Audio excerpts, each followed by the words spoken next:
Hello, everybody. Welcome to Tadaima, Terrace House Podcast, your weekly companion to your favorite show on Netflix. I'm Robert Scarpanito, and I'm joined here by Daily Wilhelm, Konbanwa, Jack Cepeda, Irashamase, and Colin Sparling. Hello, everybody. I hope you and yours are doing well. In this week's episode, we're going to talk about episode 22 of Tokyo 2019-2020, Tip-Off. That's a basketball thing, right? It is. They had a tip-off this week. Neither can confirm nor deny. Yeah. But before we dive into the episode, I just want to let you know that we're all running a contest where you have a chance to win a pretty awesome prize. Colin, do you want to tell the folks at home about that? Yes. So if you go on iTunes and leave us a nice written review, you will be entered in for a chance to win Apple AirPod Pros. I had to think about it for a second. Or an Amazon gift card of equal value. So if you could go leave us that and then let us know via DM or email, whichever suits your fancy, that with your username too as well, that you entered in, left us a review, then you will be entered in to win those AirPods. Heck yeah. If you're thinking about it, just do it now. Don't even think about it. Go, log in, write. Yeah, I want to add too that we will be announcing a deadline very soon. So there is some time, but not a lot of time. So if you're, like I said, what Robert said, if you're thinking about it, just go and do it and get in there. Yeah. Appreciate everyone that's entered so far. Do it. Yeah, we're not Nike, but just make it happen. Just make it happen. Mm-hmm. Just complete the task. Make it so. You guys hear that? You guys hear that? It's the sound of us being demonetized. Oh, no. Nike, sorry. Nike's going to come after us. Big Nike, big shoe is on us. Oh, no. Another thing, too, stick with us toward the end here because we've got a fun tournament that we're going to be running. If you want to find out more details, you'll hear about it at the end. It's a lot of fun, and we're pretty excited about it.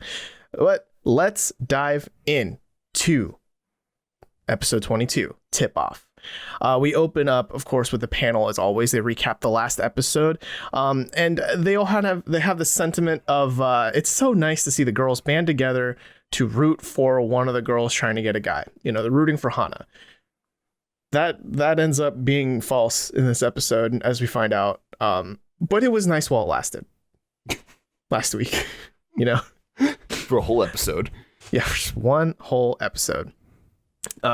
We dive into the house itself. We're on the first floor with Ryo and Hana, and then Haruka comes down later, and Hana plans to make some ratatouille with some salt-based broth, some shio ratatouille, which Ryo doesn't know about. I'm surprised that he spent all that time in America and never heard about the hit 2007 Pixar film. Thank you. Ratatouille, starring Patton Oswalt. I was waiting with bated breath for someone to just bring up the movie. I was like, someone's going to say it, right? Is someone going to say it? No one's going to say it. Ratatouille, the movie, Little Chef. You know, like I totally know that like this is like comparably an ancient dish that's been around for a very long time, and yet every time I hear Ratatouille, I'm just like, oh, like Remy from the Pixar movie. I mean, I didn't know what the hell Ratatouille was before the movie. Actually, I kind of still couldn't explain to you what Ratatouille is off the top of my head, if I'm being honest. Well, now you can because they made it on Terrace House. This is the only language we understand. Well, that's the thing. I'm not quite sure if that is Ratatouille, because I thought Ratatouille was like thinly shaved vegetables stacked on top of each other like a little house. I think we're all confused. Nobody knows what Ratatouille is anymore. We're even more confused now than before. It's a Pixar movie. That's it. Yeah, they just shoved a Blu-ray in there and that's flavor. Yep. Throw some salt on it, it'd be fine. Yeah. So to shop for ingredients, Haruka passes the torch on to Ryo and is like, "Hey Ryo, you know where the store is. Why don't you show Hana the way?"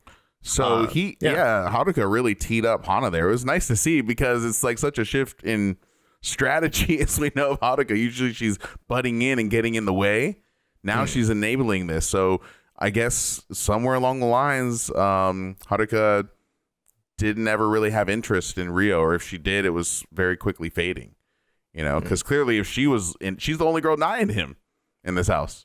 And clearly if she was doing that, she probably wouldn't have, tried to get in the way. Maybe when they actually had lunch or brunch Remember that? Maybe that's where she was like, this isn't going to be anything. Yeah. Gotta wonder. I think, so you remember, I think this was like episode 11, 12, 13, around there.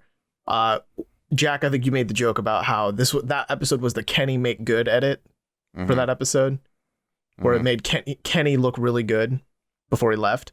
I feel like this episode's the same thing, but for Haruka.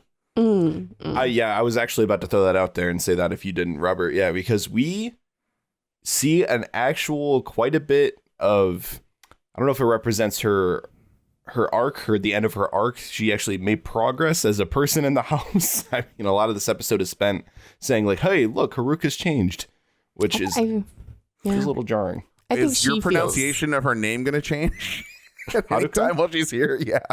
I don't even want to say it. It's just funny. Every time you say it, there's like, he said it again. Haruka. I'm sorry, okay? It's my Midwestern accent. Is my weed. All right, gotcha. Don't you know? But I think that she definitely feels like she's changed and for the better at that, which is great. That's what you want to get out of Terrace House, but that's toward the end here. We'll get into that. Yeah. So the next scene happens in Shinanoya. World Wine and Food, I believe, was the name of this little grocery store where Ryo and Hana just, it's a cute little not date. You know, they shop around for veggies. Bliss. Yeah. They get like chicken. Yeah, I don't know. Very mundane conversation about various food items, really. Not a whole lot of like deep conversation happening here. Yeah. Rio picked up the whole bill too. He did 51,000 yen, I believe. What a guy. I don't know. I did like his response here where she was like, oh, I'll pay you back when I have some change. And he's like, sure, if I remember, which is totally code for don't worry about it. No, don't pay me back. He's good at that. Wait, does that, so he spent around $500 on groceries? Think so. 51,000? Yeah. You take 2 zeros off when it comes to yen. Yeah. Essentially to convert it. Yeah. Roughly. Yeah, so it'd be like $510. No it might way. Have been, what? Yeah, it might have been like 5,100 yen. I think. Yeah, I was going to say, I was like, sense. holy shit. No, yeah, they didn't have caviar or anything there. Yeah. They didn't have well, foie chicken's gras. very expensive in Japan. Very expensive. Any kind of meat, really. You're other than fish, you're really a lot of the budget has to go toward that if you want a meaty dish. Yeah. Whereas here in America, fish is the expensive one in some ways. And then they get back from the store. It's the first floor again, and this is where they make the ratatouille, right? And I don't know, it's like this cute little cooking party moment, you know, just the kind of things we don't get as often as we should in Terrace House, where they're having fun. Ryo opens up the rice cooker a little early, and it's super watery, but they make it work, you know? How did that happen? They bought the pre-washed rice, right? I would think that all you have to do is heat it up, not like put it in a rice cooker, right? Did they add water to it and put it in a rice cooker? I just wonder how rice gets that watery. You can brown rice is hard. Brown rice is harder to estimate like how much water it needs as opposed to white rice, I've found in my experience. I always either make it too crunchy or too soggy in my rice maker as opposed to like my white rice, which is always like I can just eyeball it and it usually ends up fine. So I'm guessing that's what happened. But it was interesting to see how much like Hana was like, I want brown rice. And then at the store, she almost forgot it before they left. You know, shout out to Zojirushi, my rice cooker in my kitchen right now. They have a line for the water level for white rice and brown rice. So they kind of take the guesswork out of it. Appreciate you, Zojirushi. Fine brand. My cuckoo only does just the white rice, but it cooks brown rice too. Just doesn't have the measurements. It's great. You just throw the white rice and then you forget about it. Forget about it. Yeah, if I had to guess, this is either a case of too much water or not enough cook time. Like Ryo opened it too early, maybe. Yeah. Yeah, so that's my leading theories on this rice case. But then, you know, they eat the ratatouille, the little soup with the rice in it. And I don't know about you guys. So you know how by the end of this, Ryo seems to really like the dish. He's like, oh, I want seconds, right? Like the panelists comment on that. But when I watched him take that first bite, it's like he flinched and then had this look of disgust. I think it was hot. It's still good. I think he just burned himself, maybe. That's what it seemed like. He's like, man, I want seconds. And I guess the watery rice worked out because they said it was like a risotto, which I'm sorry if this is controversial, but I've had risotto multiple times. I've never said, God, I love this risotto. I've always said, get this risotto out of my face. I'm not a risotto fan. I'm not like a creamy rice guy. Not really. I like You just haven't had good. Yeah, I've you never had a haven't good risotto. I'm open to it. I've just the half dozen times I've had it. I've always been I've had risotto maybe like once or twice in my entire life. My risotto. Yeah. So I also wanted to ask about in the same scene where Hannah apologizes to Ryo for like being informal with him or too formal or something like that. She makes some sort of language mistake. And Daly, could you shed some light on that? So the counter word she was using is also like Ryo. So it sounded like she just straight up was just like, hey, Ryo, like, how much do you want? And without any like honorific at the end. And she's usually either been like, I'm not sure if she's still saying Ryo-san or like Ryo-kun, but it's just like super, it's weird to hear like people's names without honorifics sometimes, like especially when you're used to it. So I think she was like, oh, I didn't mean to just like call you out. Yeah. Gotcha. It's the kind of thing that could really only happen in cultures with languages that have honorifics like that. I guess that word sounds similar to the word for amount. Is what was said on the show. So interesting. Yeah. Well, I've heard Ryo like used in reference to currency. Like this is 10,000 Ryo. Yeah, like the amount, the total or whatever. The old school, like the thing that nerd time. The thing that's on Meowth's forehead, that's a Ryo. From Pokemon? That's what currency used to be. Yeah, from Pokemon. So Yeah. Okay. Ryo. Yeah. So language nerd time. If Japanese is anything like Korean, there are different words for the types of things you can count. Yes. Like if you're counting people, it's one word. If you're counting money, well, money's currency. If you're counting like the number of like how many chocolates you want, it's a whole nother word, right? Is Japanese the same way? Yeah. Ryo Yes. is like there is a amount of special counter just for cylindrical objects, if I recall right. What the hell? Yeah. Yeah. Which includes beer bottles, which confuses Beautiful. me to no end. It's like, how cylindrical are we talking? You don't know. There's counters for flat objects. There's counters for small objects. There's counters for animals. There's counters for larger animals. Welcome to why Japanese is hard to learn. I'm dizzy. Can we go drink beers with Peppe and the anime artist? Hey, let's go to this hip, cool place called 12, all Without lowercase, E. but without the E, and it's a period at the end. That's cool. It's hip, man. No, Dope. but it's in Nishiazabu, and Pepe's there, and at first I wrote, oh, cool, Pepe's out with like his manga friends, and then the name tags pop up, and I'm like, oh, fuck, that's Inio Asano. Like, that's a dude I know from reading So these are like his stuff. big names, right? They were saying they're some of the most famous manga artists. Yeah. Right. Definitely. Yeah, Inio Asano, he's the one I recognize more. Shohei Manabe, I believe he's been in the industry for a long time. I've never read any of his work. But with Asano, I know, Colin, you're in the middle of reading Oyasumi Punpun right now, right? Right. Yeah, I actually just started Oyasumi Punpun, and I love Solani, and I've also read Girl on the Shore. I've read a lot of his stuff, and I like his style a ton. Ooh. I am sorry, up. but I am not familiar with Shohei Manabe either. I don't know if any of you guys know any of his work. Yeah. Sorry. And I also gave my copy. I gave my copy of Solani to Daly to read. So. I just finished it yesterday. Oh, can't wait to hear your thoughts. Daly, hold up that book again. Tell everyone what you're holding up. Solanin. Solanin. His Asano Sensei's manga. Beautiful. It's very Yeah, good. it's I sold like a lot his style. too. It's funny but deep is the way I'd describe it. But it was just it's always just cool to see like mangaka hanging out, because I'm so used to just imagining them like in their studios, like chained to a desk, like unable to leave because they have deadlines. Yeah, somebody's going to be screaming at us though during this episode, be like, Shohei Manabe made this and I can't believe you didn't know about it. That's why I'm not saying anything right now, if you've noticed. What I will comment on though is how posh this club is, or bar or whatever. Like, it the is drinks so look dark. good. I love the low lighting. I'm a big fan of low hated it. lighting. You hated it? I would love to go drink into a place like this, rather than a big loud sports bar or something like that. This is way more my Super style. upscale. I loved it. I don't know. It was and Peppe was. I mean, what great company he's in. You know, what a great opportunity this is for him.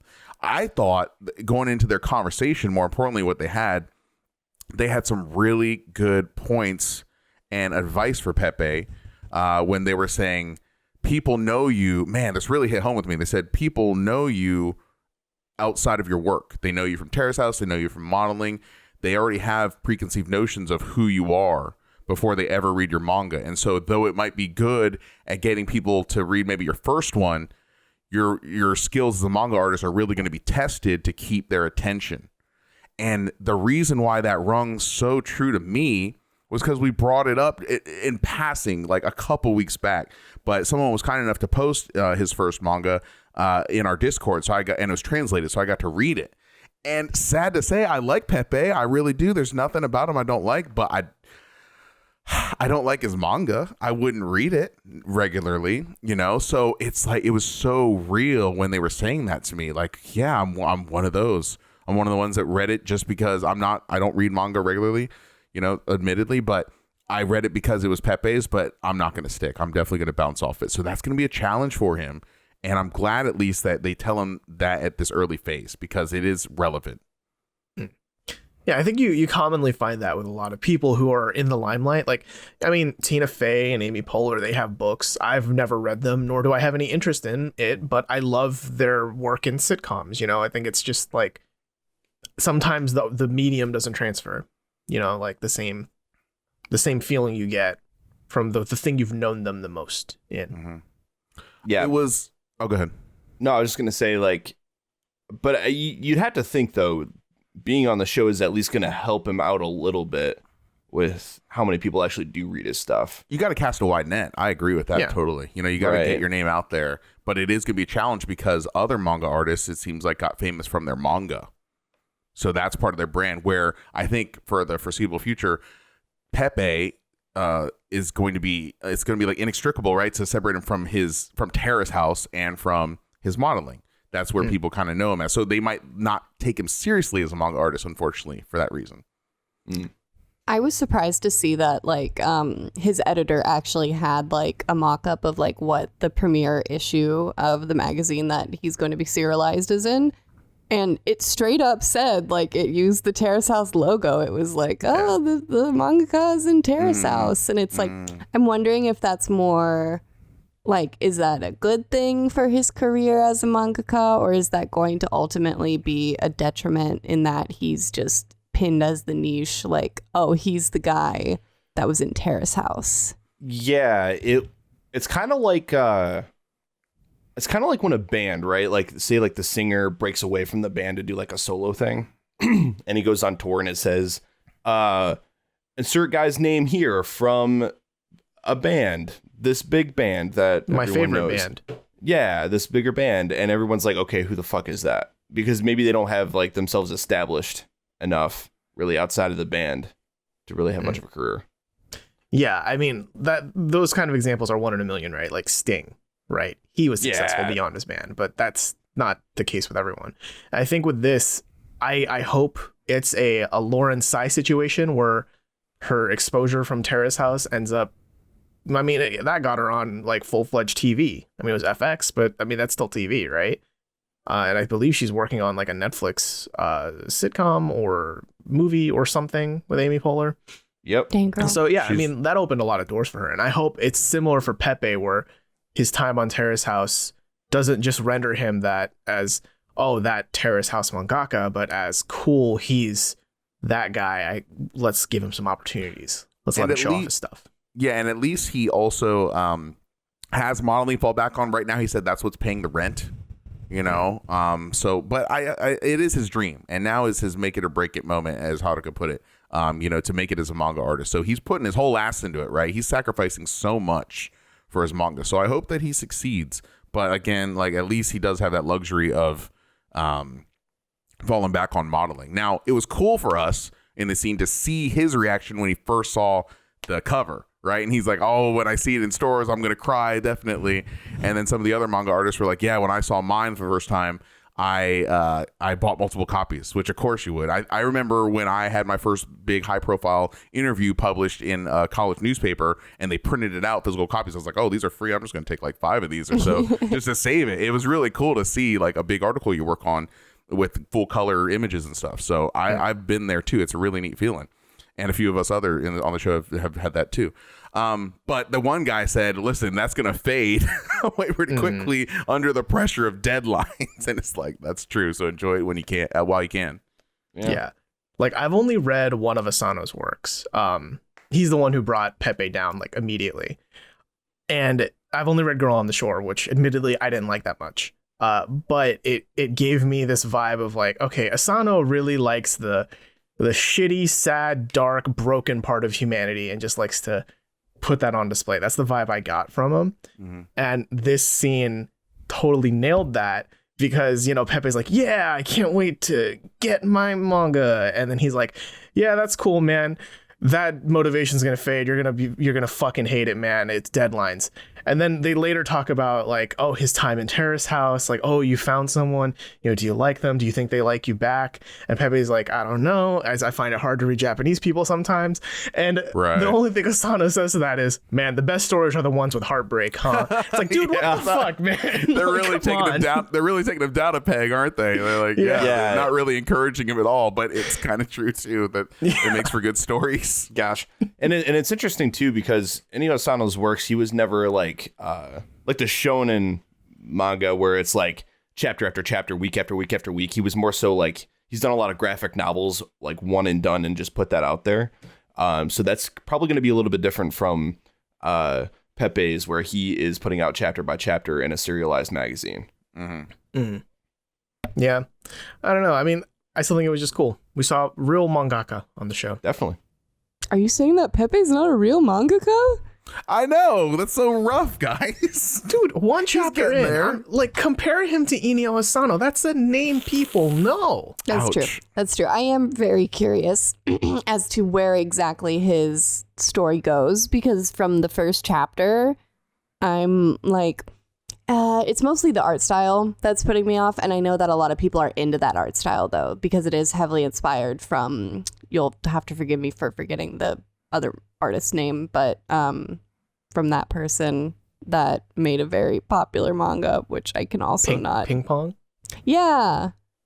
That's popular. I forget that guy's name too. Yeah, but it's very heavily inspired from his art, and so I get it, but right now I need to see more. I need to see more before the proof of concept is there for me. My bar is very low for who is a true mangaka. If you have one of those really expensive, thick tablets and you're drawing on it, mangaka, boom, done. Yeah, you're done. So it makes you a mangaka. To me, so barrier of entry is about $3,000 US. That's a lot of money. That's a pretty big barrier, I think. If you're that serious about it, though, yeah. But I'll give him the moniker for me. Fair enough. And then the shitro rolls in. Still hate it. And then we get to the first floor where Haruka and Emi are. Well, Haruka's making a soup. She calls Emi down, help peel them, right? Help peel the eggs. Peel them eggs to go into the soup. So many eggs. So 10 eggs in a soup. Like what? Anyway, they talk a little bit about the boys, and this is where Emi reveals, oh, you know, Ryo's kind of easy to talk to. I think I'm the most attracted to him. If I had to pick and objectify the men in the house, it'd be him. Ruka is what is the takeaway here. It's Ruka gone Ruka. What happens to him often, I'm willing to assume, is happening again. It's repeating, right? History's repeating here, that she doesn't think of him as a masculine man, and he's more of a little brother role, and so therefore they're only going to be friends, even though she thought that they might be something more. This has happened before. Be my boyfriend. Yeah. I'm glad we got the clarification, though, this time around, because I know we dedicated a lot of time during the last episode to kind of ruminate on whether or not, like, wait a minute, you're talking about Ruka, right? That you're saying all these positive things about Ruka, the same Ruka who showed you his scary art, etc. Like Ruka. And it's like, so she it really is like a little brother kind of like friend point of view that she has of him, when clearly she's more attracted to Ryo, which just makes sense. I'm glad you brought that up because we revisit the hellscape this week, and I can't wait to get there. The hellscape. The hellscape. At this point, I just picture Ruka outside on a step somewhere with in the pouring rain and the cold, with his head down. Oh, And that's kind of a lot of his life on the show. oh, Yeah. guys. But with then Haruka, she talks about her love situation, I guess, in the house. And she says, yeah, Peppe seems like a cool guy, but I just can't imagine. I don't see him as a man, or he hasn't done anything manly. I can't imagine making out with him, etc. Yeah. Okay. This is a big plot point here, I think, in all of Haruka's arc. And I knew it was bad news with the first line that came out of Haruka's mouth. Okay. So just first, real quick, when Emmy is talking about Ruka, even when she's talking about Ryo, there's a very interesting way they go about introducing those topics. When it comes to Haruka talking about Peppe, the first line she says is what, guys? He's a great guy.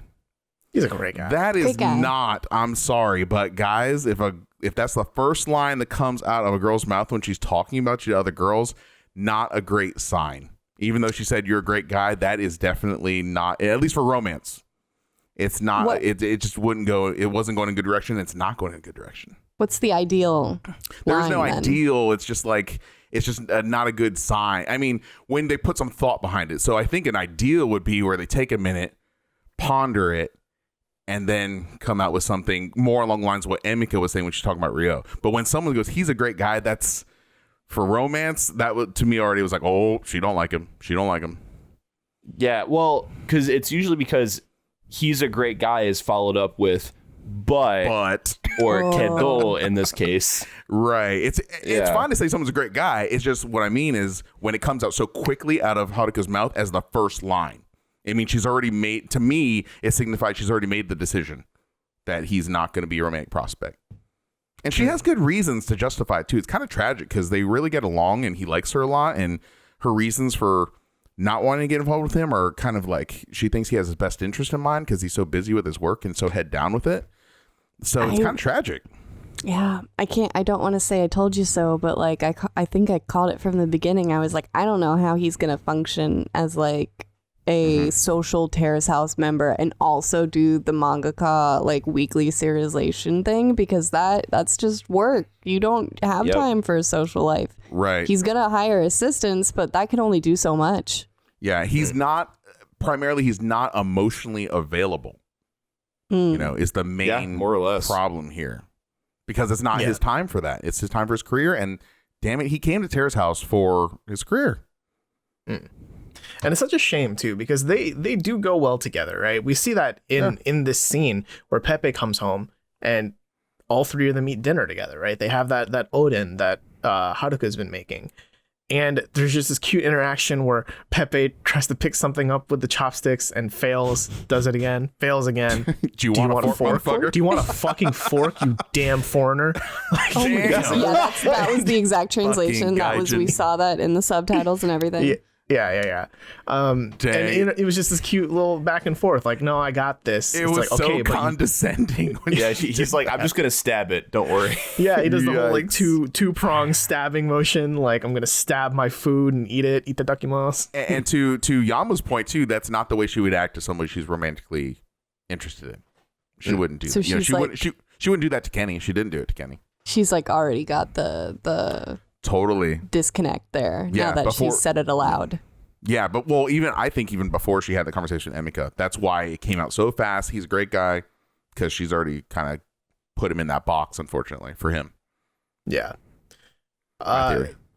We cut to the next scene here. We're at Funabashi Arena where some basketball happens in front of Emi and Hana. Ryo plays.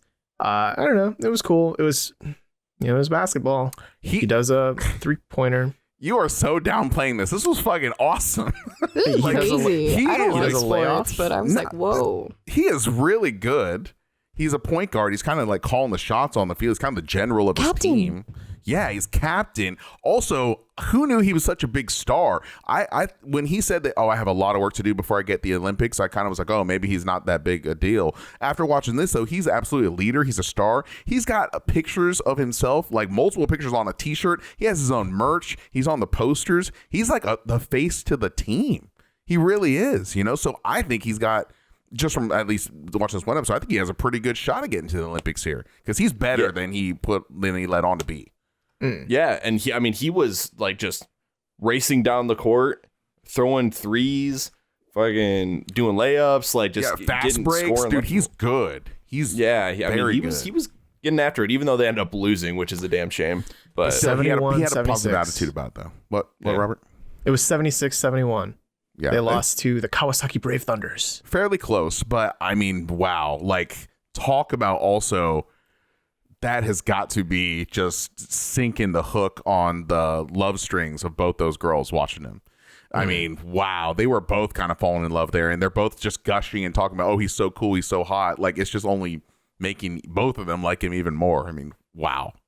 Yeah, it was definitely like a starstruck moment, especially like he has his own T-shirt and all like the pictures I think on the T-shirt are like very like action shots, very cool. Except I must point out, thank you for this. Yeah, yep. So their team is the B Corsairs, right? And that's Corsair is like a ship, like an old timey ship, like with sails and everything, like pirate-esque. Boy, they got him like cosplaying as like a pirate captain, something. He's like full blown Jack Sparrow shit. He's got the guns. He's got like the musket guns, whatever they're called, like in an X across his chest. Trying to be like serious, and it's like I'm not expecting like basketball teams to cosplay as the thing that they're named after. He's not supposed to be the mascot. Like you don't see Michael Jordan dress up as a bull. No, he's like Steve would the American Pirate from Dodgeball. Basketball be better if they did? Shit. Maybe you're right. No. It was pretty comical. He had that do-rag on his head. Man, it was. At first, I was like, "What the fuck am I looking at?" Like, and then it took me a while to figure out what it was. I think I'd be more interested in basketball if this was a round played between a bunch of pirates and some dudes dressed up in like yellow spandex running really fast because they're thunder. I think your idea of basketball is skewed, Robert. But would you watch it, Jack? Would you want to watch it? I wouldn't watch a bunch of yellow dudes in spandex running around. Probably not. You wouldn't like competitive Quidditch then, because there is one yellow dude running around. Don't stick the internet on me, but I barely know what Quidditch is, but that's another story. You've brought this on yourself. Oh man, you've sealed your coffin, my friend. Release the YouTube comments. I'm more a Lord of the Rings guy. Oh, it was in Lord of the Rings too. I think they played Quidditch. Oh, right, yeah, that famous scene. I think they mentioned it in the Silmarillion. They had horses. Frodo was like, he threw the ring into the Quidditch and scored all the points. Into the and Gandalf was like 10 points hole. To Gryffindor. I put the ring in the Quidditch hole. Isildur, throw it into the Quidditch. Isildur. Yeah, I want that movie. I want Captain Rio Jack Sparrow Tawatari.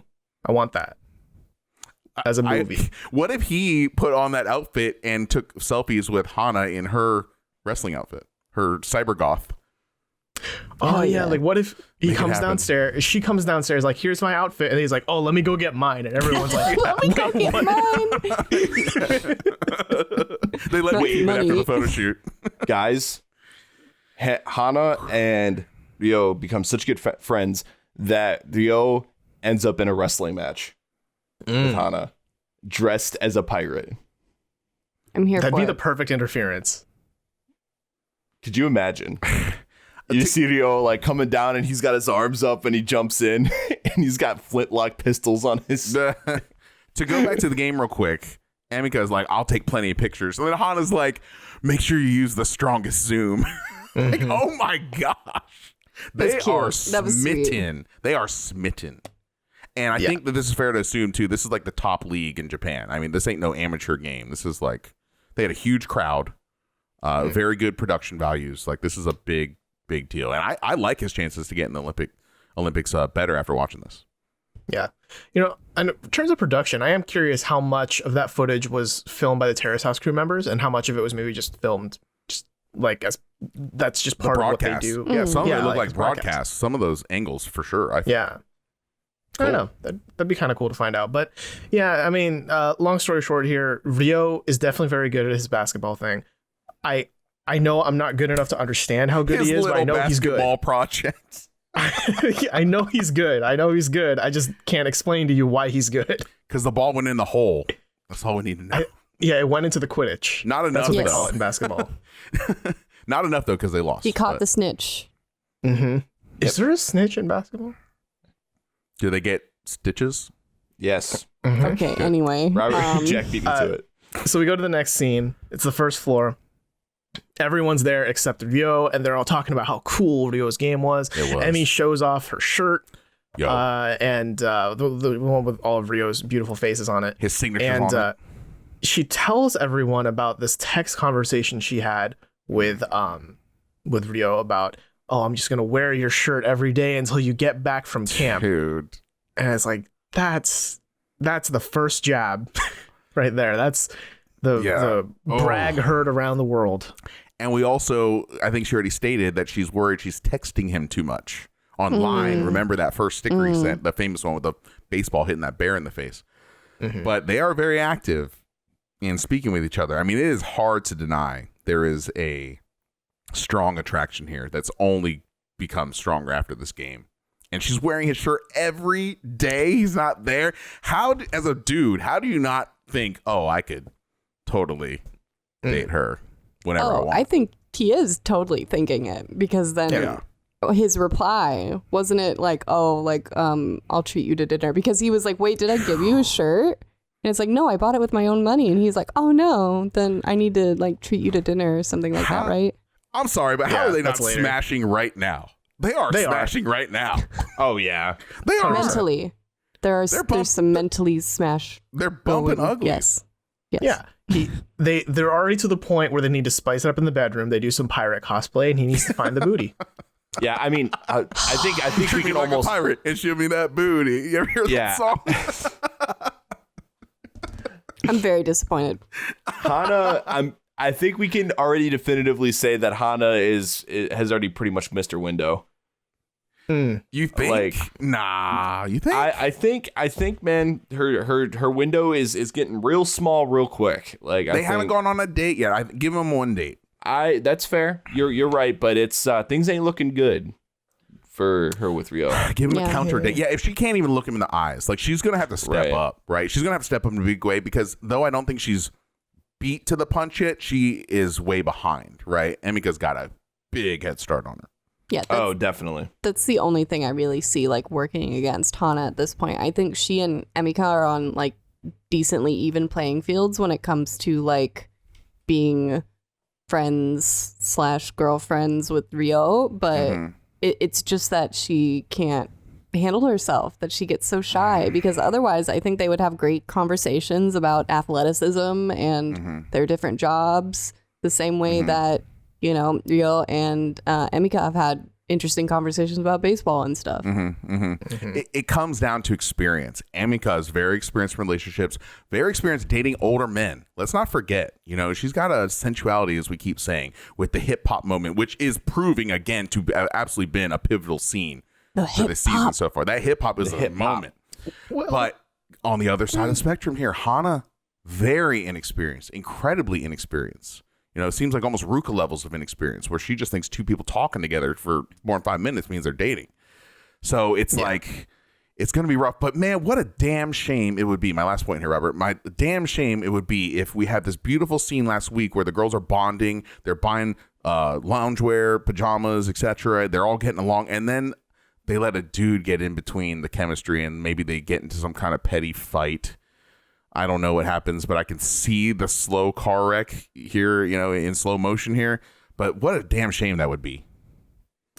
I'm so glad you used the word fight. I'd like to remind everyone here that Hana is a wrestler. Yes. Wrestling is synonymous with fight. Right? She would crack her in half. Yeah. Or breaking backs, that too. I mean, I guess much like Mick Foley when he fell off the Hell in a Cell. But heck in a second. what I think here is going to happen. I'm on board right now with the Emidio train. That's the ship I'm willing to board right now, because this is a very classic heel versus babyface moment. As you all know, Hana plays a really good heel. And if you ever watch wrestling, the good stories are when the heel loses. Dude. I don't think this is gonna happen for her. I think she's a little too inexperienced, which is fine. Like, you don't have to be super experienced, right? But when you're up against someone who knows how to use her hips, to know how to ask, do you want beer? To know how to, I'm gonna wear your shirt every day you're not home so I remember you, or you'll always be with me, right? Like, that's a really tall task. Yeah. That's like Rey Mysterio versus Big Show. Robert, are you just throwing out stuff now? Here, guys, I have a question for the table. Okay, I hate to put this evil out there on my beautiful Terrace House show, but if this intensifies, if this gets worse, do we see this coming to blows, perhaps, between the women? I don't think it'll be like punches or anything like that. We're not going to get a girl fight too. I am terrified. I'm terrified. We'll get an argument. I don't see a big fight happening. I see some tears maybe, but I don't feel like the way I've gotten to know Hana so far, I don't feel like she would be like, you stole him from me. I feel like she would be honest with herself and be like, I didn't get to know him as fast as you did, and I kind of missed out, and now I'm sad. I can see definitely a argument, a disagreement, definitely tears, definitely anger.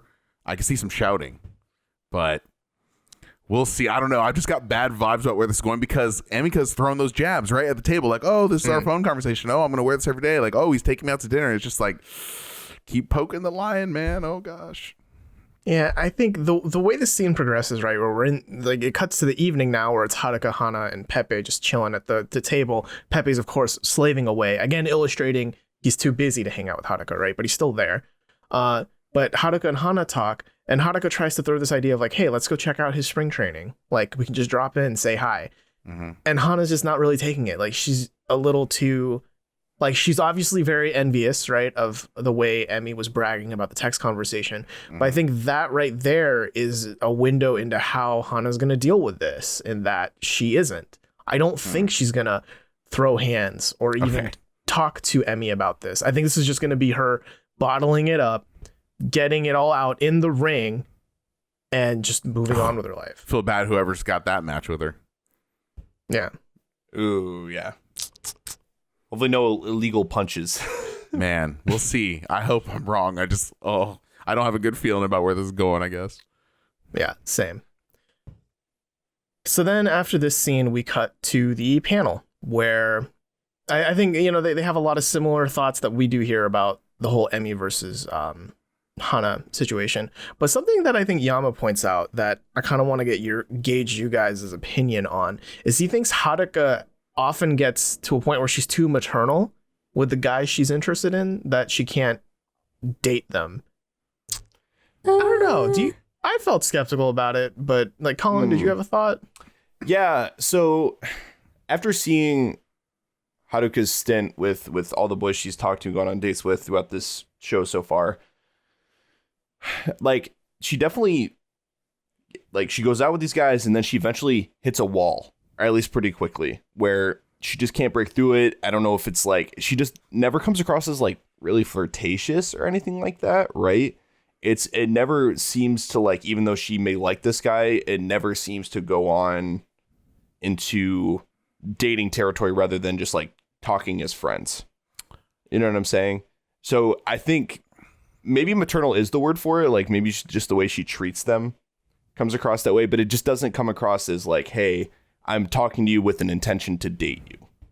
I have two thoughts here. So first thought is, what happened with her and Ryo? I thought it ended on a positive note. He talked about doing her hair. He talked about them going out again. And it's clear by the end of this episode, she has no feelings for him whatsoever. It kind of is, you know, we're speculating a lot on what's happening off camera, but I mean, if you're just taking the show at face value, it's kind of out of the blue and unexplained. You know, that sloppy editing that always rears its head in Terrace House. Like, I have no idea why they're not talking about dating anymore. We've never been shown any reason why. So that's my first question. My second thing with her is that she has, I think, the pool of potential guys that she can date is smaller because of, unfortunately, the amount of guys that for their own insecurity get intimidated, for lack of a better word, by her, how good she is at golfing, how good she is at racing. You know, a lot of guys can't handle that, you know, and it seems like she didn't get very maternal with Kenny, you know, but Kenny never showed interest. Kenny was looking at elsewhere, you know, but she is definitely, I think, putting Peppe in to a category in her head where it's not going to go anywhere romantic. And I think she's doing it, again, like I said earlier, out of like respect for him and his work, because she knows he's not emotionally available and she might need that, of course. Yeah, I did not like the use of the word. Like, maternal is definitely not the sense that I got from Haruka ever. Have that I might not be gotten a a good maternal? translation. Yeah. Yeah. No, I think that there are a lot of times that she winds up thinking of herself as older than she is, and thus like almost infantilizing some of the guys. Like, she's like, oh, like he's working on this right now and that's his like priority, or like Ruka's got things to figure out. Like, I feel like she feels like she's in a different phase of her life than a lot of the guys that she winds up meeting on Terrace House. Yeah. Do you think that leads to her being self-defeating in a sense? Yeah, I don't think she keeps herself open. I don't think she opens herself up whatsoever to the possibility. I think she shuts that down pretty quickly. I think the tough part of it too is that she said it herself, and it's been proven time and again on the show, that she has a lot of friends who are older men, like 50s, 60s, older, you know? And when you hang out with that level of maturity, like at that point, I mean, you know, again, we're generalizing here, but when you hit that point in your life, you think differently. You have a little bit more wisdom from your experiences of the past 50, 60 years, right? Compared to a 26-year-old who basically just started his dream career.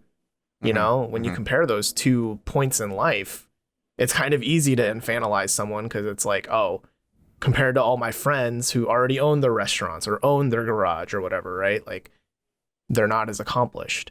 But I will say, I don't think maternal is a good word to describe it, because I think out of anyone in the house she's been that way to, it was probably Ruka. And that is most illustrated in these next 2 scenes, right? She's showing that, I don't know what the word is, but maybe it is maternal, maybe it's not. But like when she's like condescending to Peppe about the chopstick issue, she's like, would you like a fork, young lad? You know, it's like, it's just condescending, you know? Yeah. It's not disrespectful, but it's just kind of, you know, like just chiding him. And and it wasn't a flirty way either. You know, that was the difference there. You can joke with people flirty, but she wasn't flirting with him when she did that, I don't think. I do love here that this is a pretty good transition that the show is set up. I feel like the editor set this up, and this is maybe, we talk a lot about how the editors are bad, but this is maybe the one of the times where it's good, where there's this whole part in the panel where Yama says any scene with Ruka is dull. You know, there's that cute shot of Tori where she's like really angry, but like cracks a smile, but then goes back and like, wait, no, I'm angry, right? Sorry, can I stop you for a second? Yeah. I almost completely forgot about this scene where like the panel, like Tori gets pissed at Yama. I feel like she was playing around. Yeah. No, that was a joke. No. Tori gets pissed. You can look at her, dude. She has genuine anger in her eyes. She's crying. I'm looking at her right now. She's not crying. She's an actress. Actress. Yeah. I think that's what it is. I mean, maybe. I don't know, but it was really convincing to me. The way she like looked at him when Yama was talking about Ruka and like speaking ill on him, like she looked at him and was like tears in her eyes, was like, damn, all right, she's like upset. Well, like, we're all going to be crying about Ruka here in just a moment. Yeah. Because it's just funny, right? Because Yama's portraying this point of every scene with Ruka is dull, and then the next scene is just Ruka, and oh man, is this scene anything but dull? I mean, it's very tense, it's very uncomfortable, maybe. Very. My heart. So he sits in the playroom. He looks a little bit sad, and it's like, why are you sad? And then you hear the TV, and you see that he's watching the most recent episode of Terrace House for him, episode 16, Orange Flavor Kiss, First Kiss. The hellscape. Where he sees himself talking about, and this is outer space, and this is the puppeteer, right? Oh, no. And I And looked then at it gets- your name and my name's in your name. And It gets worse though, because it's not just that he's reliving those moments he was in, but he's now seeing the moments of other people talk about him. Where this is where Cowdy makes a cameo, and she's like, "Wow, that's cute," but also he's like already in love with you. Look at all these hearts next to your name, and it's like, oh no. can I just say the cringe was palpable here. It was so uncomfortable. I had to like hug myself and guard myself.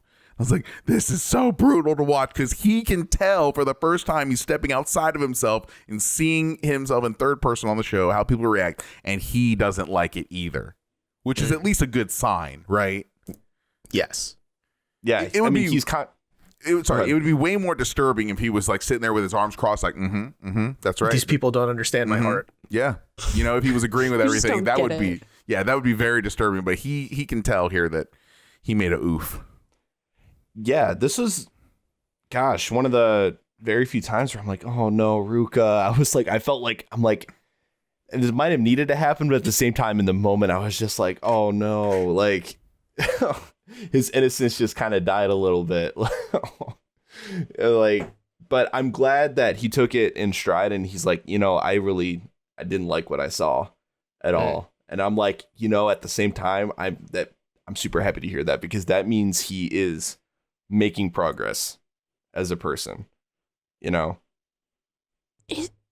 was almost made me more worried though, the way that he talked about it with Haruka, and he was like, sometimes I don't even know what I'm saying. And it's like, what do you mean you don't know what you're saying? Like, Yeah.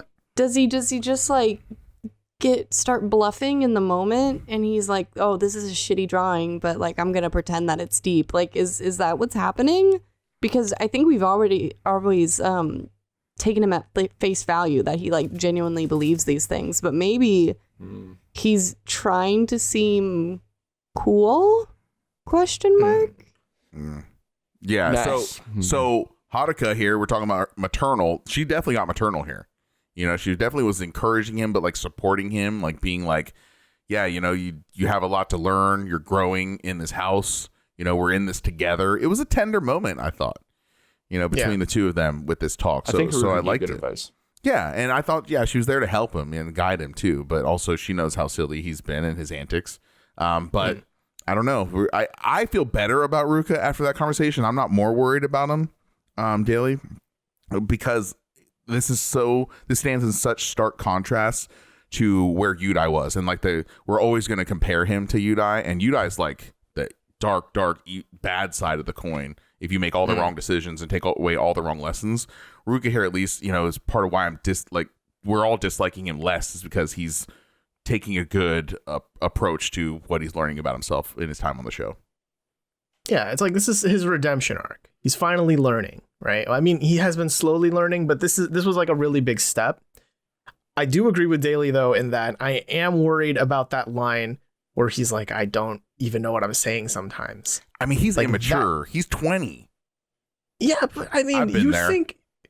But you would think you would like if he put like, because when we first saw the drawing scene, we were laughing at it, right? Because we thought he put in so much thought and effort into this. Like, this drawing was a masterpiece to him. That was the vibe I got. It was like, there was a story behind it, right? This was something that could be like concept art for a whole TV show in his mind. But then to hear that all of that came from something he doesn't remember.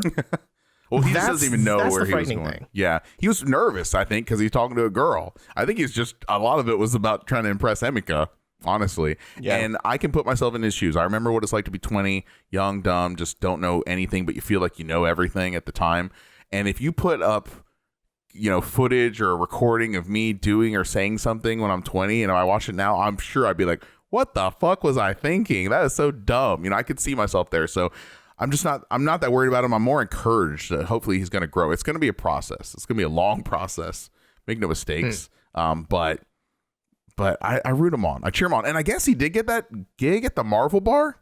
That's what you was saying? Yeah, they did. But yeah, they didn't. Well, they just kind of said that he got it. I don't think they said it, but then someone else corrected him and it was like, oh, he's still trying for it. Like, we don't know yet. Okay, I don't know. What is he doing? What is this guy doing? Yeah. So I think what this means for Ruka now is that he's in that space where like he's aware of what he's doing, and now he's going to be wrestling with himself. He's going to be wading through a lot of insecurity, I think. I think he's going to, honestly, this might be leading to a little bit of a depression. I think Haruka gave some really salient advice. But I think we see Ruka, I think this might lead to him becoming very quiet around the house. He's fading into the background already, because he is. The two guys are so prolific. Yeah. We didn't see him until halfway through. We didn't see him until halfway through this episode. Right.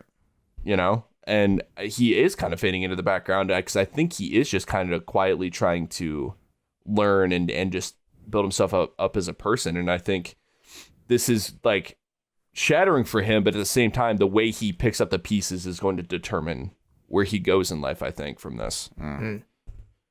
Yeah. I only hope the best. Like, we've given him a lot of shit in the past 20 episodes, right? Deservedly. He deserved it. He deserves it. But I think this is just a good illustration of the difference between binge watching and week by week watching like we do. Because week by week, it was excruciating. It was like I had to sit here and wait for a week to see what stupid shit Ruka does next. But when you binge it, that stupid shit might feel a little shorter, right? Like a little like, oh, that happened so long ago, because now he's at this part where he's redeemed himself a little bit, So I don't know. I think that's... I just hope Ruka learns from this.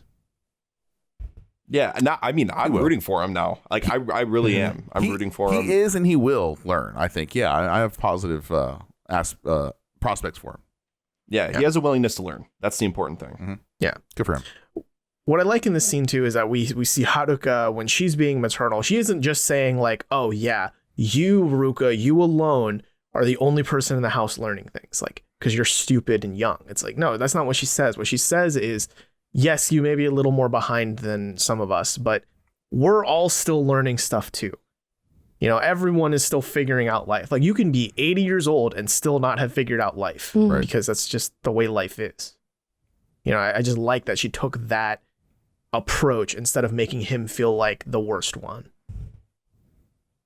Yeah, I think it was much needed, and I think she handled it very well, and I think it's exactly what he needed to hear at that point. Yeah. Yeah. And it's a little hint at her whole thing, right? Because her whole monologue at the end is very similar, where she feels like she's learning too, right? Mm-hmm. But before we get there, let's talk about that scene where it's the first floor. Ryo, Ruka, Haruka, and Emi are just chilling at the dining table, and Peppe walks in, and this is another classic banter of Ryo and Peppe, like, oh, hey, did you just move in?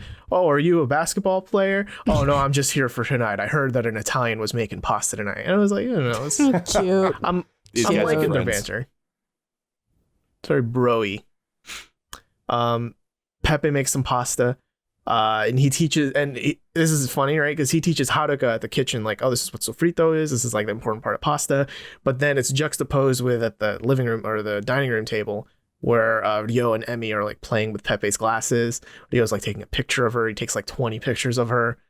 It's just like, here are the two prospective couples in the house being together at the same time. Man, if I could tell you how many times this has happened to me where someone looks at my glasses and they're like, how blind are you? And then they want me to like take them off and they want to like look through them. And I'm like, don't, you will regret that. And it happens without fail all the time.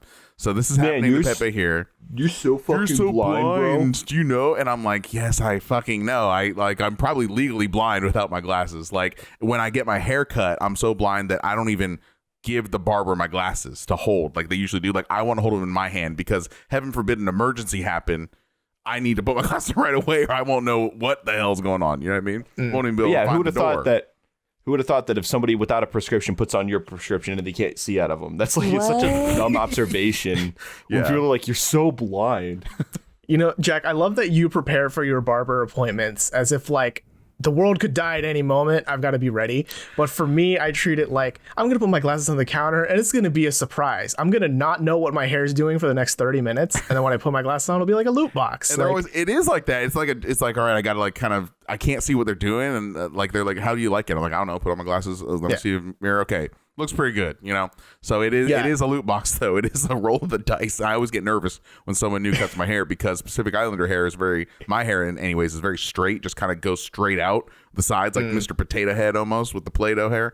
But yeah, it's hard to find a good barber. There's some good ones in Austin though. Oh, there you go. Yeah, but I thought it was cute when they were taking the selfies there. She still got a shirt on. Still wearing that shirt. Still wearing that shirt. I mean, Peppe even points it out, right? It's like, are you seriously going to keep wearing that shirt whenever he's not around? And then she pauses and pauses and pauses. Yes. Yep. Yep. Man, you haven't washed that shirt in like a week. I don't care. And like I said, I know I brought it up before, but Rio's got to be just like, we could just make out whenever, you know? He's like sealed the deal pretty much. Like, I mean, she's acting like such a groupie. You know? It's just like, wow. But I don't think she's I think there's still like a mutual respect there. They really get along. They really have a lot of chemistry, I think, with their personalities, which is really just adds on to the physical attraction they have together. Yeah. Yeah, I think you can tell he's pretty happy because, you know, there's the last shot in the scene is him like patting his belly, so fucking content. And you know, it's not because of the pasta. And he's like, I couldn't be happier. He's snacking on all this attention. Yeah, he's fucking on cloud nine, man. He knows what he's doing. He's on it, yeah. So let's get on the home stretch to the end of this episode because basically the rest of this episode is the Haruka Peppe special, right? Yeah, pretty much. Yeah, they hop into the Corvette. Haruka wants to take him down to Shizuoka. You know, they have a little bit of like, oh, do you have the time? And he's like, yeah, I specifically worked on all my manga so I could have this day free for you so you could reject me. Kind of. Yeah. He worked so hard and he brought it up, right? Like this is my prize for putting it in for a week and a half or however long it was. This is my day. Like damn. Yeah, it's kind of sad when you look at it in that context, but the date itself is fun. I Google Maps it. That drive is 2 hours and 18 minutes one way. So that was nearly 5 hours on the road. Damn. Just the two of them. It is a lot. Although, I mean, I guess in her Corvette, maybe like an hour, you know, if you go like 120, 130 miles. She opened it up at some point there because he was like, whoa. He's like, I my can stomach. Feel it. You're like, yeah. That hat she's wearing during their date too. I don't know what's called a beret or whatever. I always think of Paris when I see that kind of hat. Do you think I don't know. Do you think I forgot I was getting Italy and France mixed up now. Never mind. Yeah, he's Italian. Wow. Jack, he's not French. I don't have anything. It's Europe. Okay, thank you. Forgive me, Paris. Forgive me. Baguettes. But I love the date. I have been looking forward to her taking someone out in her Corvette. And with that V8 engine, man, she's gunning it. She's dropping the hammer, and he's like feeling the G forces.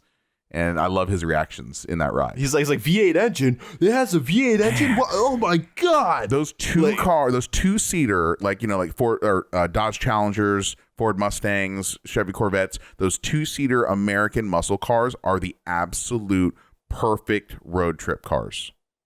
Absolutely. As someone who's done that before, it's so awesome. It's definitely expensive and definitely not fuel economical, but man, it is fun to do at least once in your life. Unless you're the person that's stuck in the back behind the seats. You don't sit anyone back there. Yeah, you barely have room for your purse back there. Yeah, that's where you put your clothes and shit. If you can. Yeah. Yeah. Trunks are not that big in those either, yeah. Yeah, you just fit like 3 bags of beef jerky back there. That's your snack for the road. That's all you get. Sustenance. But yeah, they drive for like 2.5 hours and they end up in Suzono Shizuoka, where Haruka takes him to this place called Soba Place Koijite. And it's one of her favorite soba places because why is that? Because she used to go here a lot. Oh, with her ex. Oh, not a good thing to lead off with. Okay. I got words too. But listen, it was a really, really nice soba place. It's the traditional. You're really sitting down on the tatami mat. It's like an old house. It has like the old hearth over there and really nice decorations and probably a good view of the lake. I'm not a big believer in like, I need to abandon this place because I used to go to it with someone that I'm no longer liking or with. So maybe it's just that good that she was like, oh, I don't want to leave it behind. And then got into the awkward, like, oh, how'd you know about this place? It's like, oh, well, you know. So then question for the table, what's worse? Opening the conversation with, I used to go here a lot with my ex, or saving that information for, later. Also, like, I don't feel there's any pressure to disclose either. Like, I used to come here a lot with people that I still come here a lot with my friends. It doesn't have to be like tied to the ex. I mean, that's just like maybe an overshare. I mean, also, like, when you date someone and you stop dating for whatever reason, that doesn't mean that you should stop enjoying the things that you enjoy. There's a lot of things like oh, I used to drink that wine, or oh, I used to eat this dish when I hung out with my ex. Doesn't mean you should stop just because you're not dating anymore.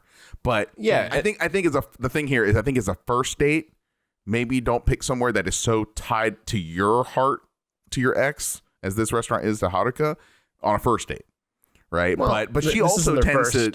But it isn't their first. Oh, that's right. They did the Pokemon thing. Yeah, you're right. Okay, so fair play. So maybe now's not bad timing for this, but also I think she went into this whole thing knowing that she's going to tell him what she's going to tell him, that she's thinking about leaving, and this isn't really a dato for her. This is just friends hanging out. She's showing off her car. She's going to her favorite restaurant. Yeah, so it's one of those things where if you live in like a geographic location, right, and you start dating in that area, like if you've dated quite a few people or a number of people while you're still living in the same area, I mean, there's going to be overlap in the spots that you're going to want to go, right? So you have the spots you like, the places that you like to share with others. And the thing is, you kind of just got to do your best to detach the memories of maybe like a hurtful breakup or something like that with those places, because like you said, Jack, there's no reason why you shouldn't be able to enjoy them, especially with someone else. Okay, but counterpoint, she did drive him 2.5 hours away to this place. This isn't an overlap stomping grounds kind of a situation here. She had it's a very purposeful, like, damn, what was it, soba they got? It had to have been really fucking good. But maybe she just wanted to treat him. And also, like I said, driving for a long time in those cars, it doesn't feel like, oh, God, get me out of this car. It's like, oh, shit, I wish this trip was longer in this kind of car. So, maybe that was definitely a big part of the experience, especially if they're spending 5 hours. Round trip and that thing. But yeah, what a tough gig for Peppe. He's in a tough situation here. He works so hard, putting all these hours drawn. His hands got to be cramped up, and he's going out with the girl that likes Pokemon. They even had that moment like, oh, I've got a Pokemon phone cover too. And it's just like, he's in it to win it, man. That he's got his eye on her, that he raised his hand because he has a crush on her. He wants this to progress. And she's like already eyeing the door. Should have said something sooner. Before she was like, she just has assigned him under the too busy category. As much as she likes him, he's too busy. You just have to wonder here because, as we've discussed previously, like Haruka had feelings for Kenny. He was kind of the one for her that got away maybe, but he was very passive, right? That's the word we use to describe Kenny. He wouldn't let his feelings be known. Maybe Peppe is not doing such a good job at being mysterious, and maybe Haruka is kind of bored with that because she knows that she can date him whenever she wants to. Only speculation here. It's still sad either way. We did predict this though a couple weeks back that Haruka might be the next one to leave. And Terrace House, I don't think, at least the ones on international Netflix, as we keep saying with that caveat, I don't think anyone's ever said, yeah, I'm going to leave, and then didn't leave, and then like changed their mind and stayed for any appreciable amount of time, right? Yeah. When they say they leave, they're thinking about leaving, that means they're fucking leaving. And that's the end, right? It's like pretty cut and dry right there.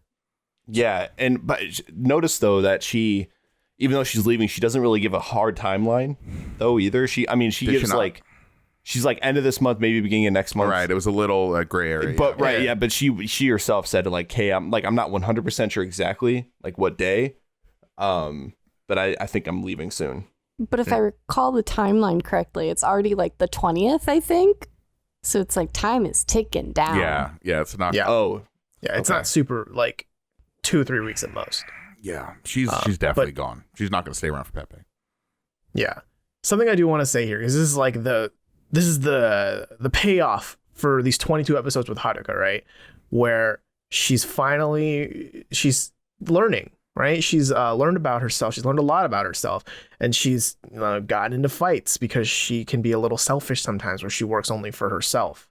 But I love this because she doesn't just say, oh, I'm a better person now, but it's more like I'm on the road to being a better person. I've learned things, but I'm not perfect yet. Mm-hmm. But I want to take these lessons I've learned in Terrace House and apply them to the real world, because Terrace House is kind of a bubble, and that, I don't know, it made me happy. Like, Haruka's never been my favorite person in the house, but I've always generally liked her, and it's just a nice kind of energy to leave the house with. Not that she's gone yet, but it's a good I'm announcing I'm leaving speech, Yeah.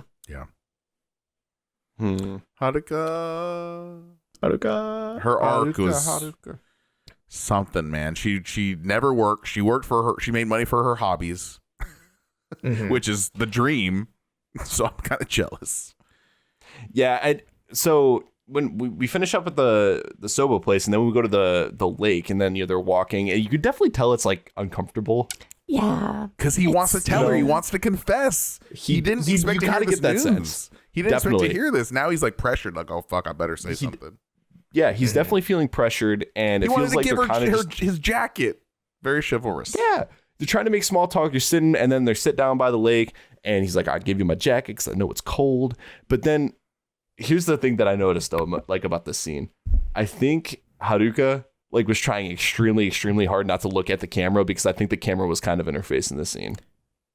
You got to wonder where the camera is with that scene, because it shows the front of them, but like when it shows the back of them looking forward, it's just all water. So is there like some boat like really far away? No, it's like some guy scrambling back and forth. Yeah, where's the camera here? It's strange. I don't know. No, yeah. I mean, I think they were just struggling to make small talk, because they're like, yeah, this camera's in my face, and I'm like, I don't know what to say. Man, this scene made me like them as a couple more. I think they look good together. I think a lot of it makes sense, but it's just where they're at in their lives, as Daly was bringing up earlier. Haruka, whether it's true or perceived, she feels she's way further in her life because of the company she keeps typically. And as to Robert's point earlier, Pepe's just now getting kicked off. This is literally the make it or break it moment. And so, like I said, I think the ultimate takeaway here is that Haruka wants to leave because she doesn't see anything happening with the other guys for whatever reason. We don't even know what happened with Rio, but she also is telling herself she has Pepe, and maybe she does. She has Pepe's best interest in mind here, that he doesn't have time for a relationship. He's emotionally unavailable. His schedule's crazy. It's not going to improve. It's all right. We can all agree. Even the mangakas earlier at the bar, like, it's only going to get worse. It's only going to get worse. Oh, yeah. Get used to it. So how can anyone look at Pepe as a serious prospect with that being the case, unfortunately? Yeah, if you're going to be dating someone like him, it's going to be you're kind of more in a supportive role, right? Rather than a give and take necessarily. That's what Kenny wanted. He wanted a wife in the background to cheer him on. Yeah. And not that I'm saying Pepe wants that same thing, but I think just based on how much he has to work, there are just times where they can't go on that nice date because, sorry, honey, I've got that chapter's due, that's a reality of probably dating a mangaka, right? One thing I did want to say though about Haruka and Ryo, I don't know. I don't think that's like a unanswered question necessarily. I just think Haruka, she seems to be in this point in her life where she's like, I need to move on from Terrace House. I don't think, like, if Pepe's not going to hold her up, Ryo is definitely not going to hold her up either. This is a personal Haruka decision. Yes. To move on. Well, it's unanswered in the sense that it's a hanging thread. Like, they left it where, okay, we're going to go out again. And now she's like, well, I'm leaving. Similar to Kaori and Ruka's date that never happened. It's just a hanging thread. They never said, yeah, I don't think of you that way. So there's no finality there. And there doesn't need to be. With that, Cowdy did say, let's not go on a date. There is finality until I in that meet. one. Yeah, but until I get to know you better, right? Yeah. She wasn't saying never, but yeah, I get what you're saying.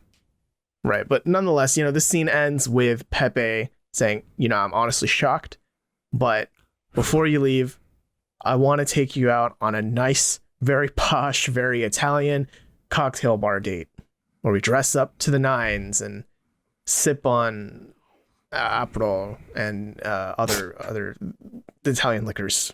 That's exactly GG. how he said it. Yes. GG, Peppe. I think this is where we're gonna get Pepe's confession, if anything. I think he's gonna try and throw a Hail Mary during this cocktail date. I wonder when we're gonna see this. Maybe next episode, you think? I hope it. so. I mean, want it. Yeah. I really wonder how this is is gonna leaving go. soon. I mean, Yeah. her timeline must be ticking.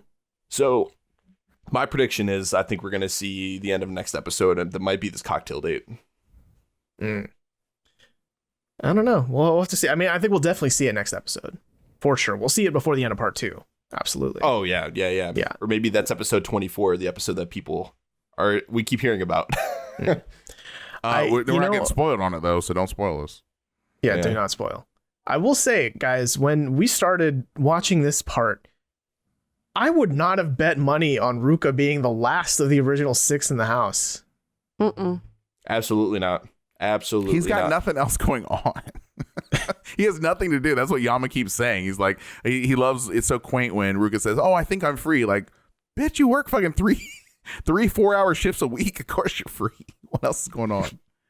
Yeah, but I mean, he's making progress as a person, like he showed in this episode. It's slow going, but yeah, it's going. It is, and he's fine. I think like I he's said doing all right. last week, or 2 weeks ago, he needs to either in order for it to stay relevant, because he is fading in the background, he needs to either really ramp up improving and really make some great strides here after being in the house 22 weeks, something like that, 23 weeks, or just, hey man, this is your arc. You know what you need to learn about yourself. Arrivederci. Very Italian. Thank you. Yes. Arrivederci. Yeah. So I think that wraps up our discussion here on episode 22 of Tokyo 2019-2020. I just want to make a quick shout out that we want to do a fun little tournament with you all here. We're calling it the Terrace House Deathmatch Panic. It's going to be a bracket that we're going to happen to do in March for no real reason. Just it coincides with the month of March, And it's for where brackets happen. It's for sanity. Clear sanity. Yes. The month Yeah, of sanity, March. Yes. Yeah. The sane month. There's a tournament going on where we have named 32 of our. Is there a name for the 32, Jack? Like there's Sweet 16, but is there like a Thrifty 32? I don't know. Thrifty 32. If there is, I don't know. Fiscally responsible. What I can say to you is it is not the Thrifty 32. The Thriving 32. The Thriving We picked 32. 32 members from Boys and Girls in the City, Opening New Doors, Aloha State, and up to this point in Tokyo 2019-2020. We've picked 32 of them that we want to see in fights. So what you can do is we'll put a link in the description. We'll put a link in our show notes. Check our social media. Everywhere that you can find us in text form, we will have a link there for you where you can vote on who you think would win in matches like Mizuki from BGITC versus Makoto, the Yikes. baseball boy. His redemption. His up and comings is up and coming. Yeah. Huh. Or this one I'm excited about personally. Armand versus Hana. Yikes. Yeah. That's The gonna be a wrestler wild one. versus the guy who doesn't move his head while swimming. He's got strong arms though. Yeah. Or we also got Hikaru from BGITC versus Peppe. Construction versus manga. Who wins? You can sound off your votes in the links down in the description. It'll be a lot of fun. It's just, it's a way for us to just enjoy our fandom of Terrace House. The really. more of you guys that participate, the more fun this will be for everybody. We are not voting. We've abstained from voting. So we depend on you guys to tell us who's going to win this. It's all on you. Yeah, and if you're really hardcore, like, oh, I'm Tsubasa Defense Force, I totally want Tsubasa to win, Ooh, yeah. and you have friends that are also Tsubasa fans, shoot them the link and just be like, hey, vote for Get Tsubasa. them in there to vote. Right now. Yeah, there ain't no Campaign requirements. for Tsubasa. Anyone with this link can vote. So pass it on. Yes. Stuff the ballot with your friends. Do it. Is that a thing? Just a national pastime. No big deal. Yes, absolutely. Yeah. So yeah, that'll be a lot of fun, and we hope that you enjoy. And next week we'll bring it down to 16, and then the week after 8, and so on and so forth until we find the winner of this bloodbath. This sane death match. This sane bracket that we happen to be doing in March for no real reason. Q1 sane death match. Yes. This Insana deathmatch. If you have any questions, comments, series, if you want to just get in touch with us, you can email us at questions@terracehousepodcast.com. And if you enjoy the work we do here, it would mean so much to us if you checked out our Buy Me a Coffee link in the description below. Any bit of help is appreciated, but also if you follow us on all the Instas and you talk to us on all the Discords, we appreciate all of your support. We love coffee. Always do. We love coffee. We love coffee, but we wouldn't get to where we are without your attention and your fandomness. Is that a word? Thanks for listening, guys. Yeah, thank you so much. We will be back next Tuesday with episode 23 of Tokyo 2019-2020, Friendship Between Men and Women. I don't like the name already. This has been Tadaima. Thanks for listening. Itakimasu. Let's be friends.